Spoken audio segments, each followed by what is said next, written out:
Hey there, and welcome to this explainer. Today, we're unpacking something absolutely fascinating. We're looking at the journeys of 5 different street food vendors. These are everyday folks who started with literally nothing but a cart and a dream. We're going to see exactly how they took crushing, back-to-the-wall hardship and built thriving local empires, and uncover the brilliant business strategies hidden right there in their stories.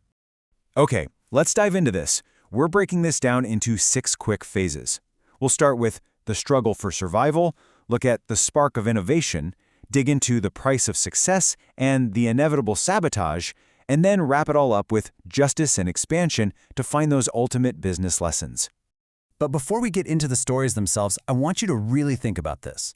Why is it that some street vendors just fail?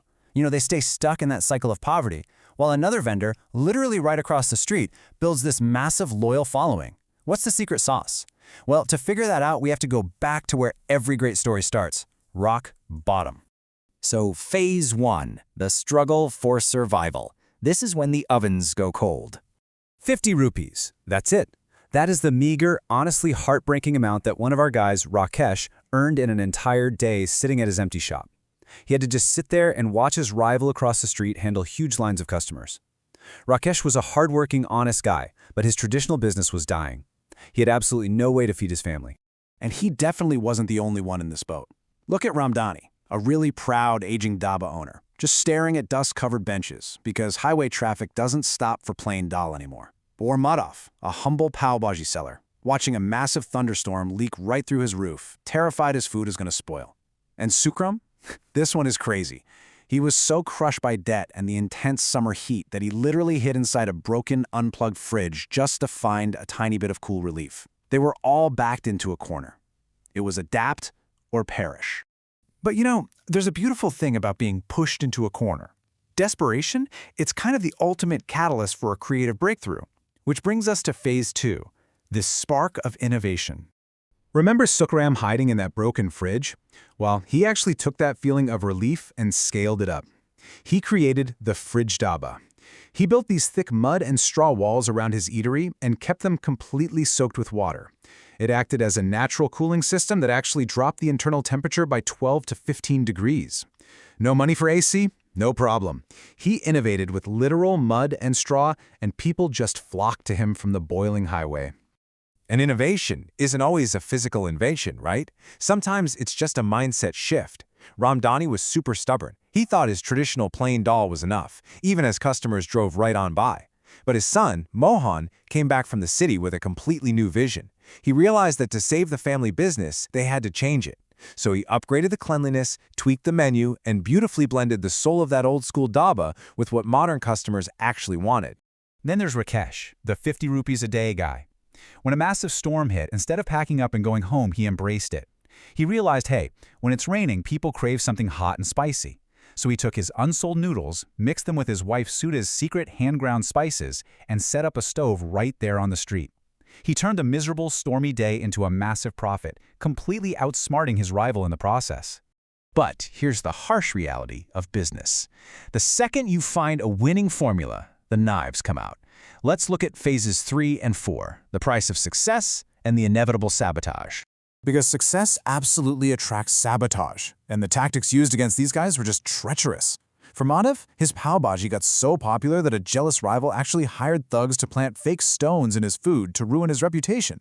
For Bansi, competitors literally tried to scale his walls to steal his unique vegetable plants.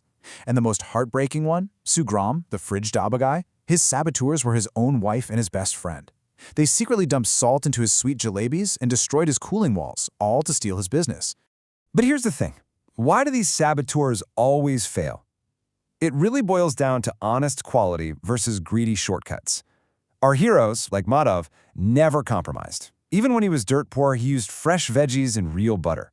The rivals, they took every shortcut imaginable. They used cheap imitation butter, stale vegetables, and expensive city sauces just to mask the fact that they literally didn't know how to cook. You just can't fake quality. That doesn't mean the sabotage doesn't hurt, though. Listen to this quote from Sukram after he caught his best friend and his wife on a hidden camera destroying his life's work. "He who I thought was a friend is a stain on friendship." That is the heavy emotional toll of betrayal. The price of success isn't just the hard work, it's learning the hard way who you can actually trust. Fortunately, as they say, lies run sprints, but the truth runs a marathon. Let's move into Phase 5, Justice and Expansion. Ultimately, justice does get served. Sukram's brilliant idea to install that hidden camera, it gave him the exact proof he needed to get his betrayers arrested and secure full ownership of his dhaba. And for Madhav, an eagle-eyed, off-duty cop actually noticed that the stones in his pav bhaji didn't have any gravy on them, proving they were dropped in at the very last second. Madhav's reputation was cleared instantly, and the saboteurs were chased out of town. Now here is the craziest part of the whole thing. You'd think these guys would want to absolutely crush their defeated rivals, right? But no, they use forgiveness to scale their businesses.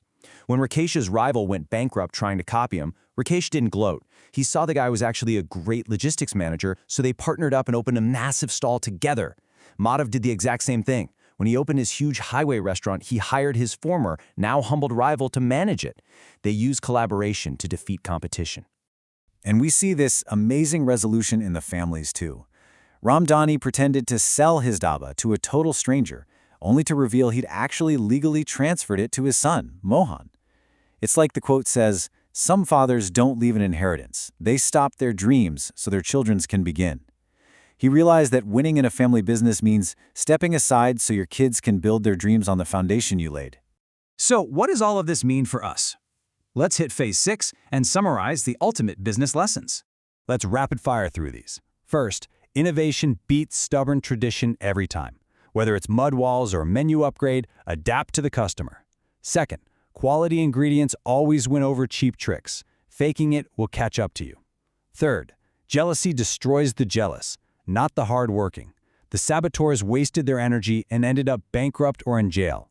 And finally, forgiveness and collaboration are the keys to massive expansion.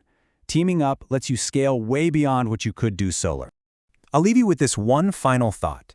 If your business, your career, or just your life faced a massive storm today, would you sit there and complain about the rain, or would you pivot and start selling spicy Maggi? Remember, the raw ingredients for an empire are usually hiding right inside your biggest struggles. Thanks so much for joining me on this explainer. Catch you next time.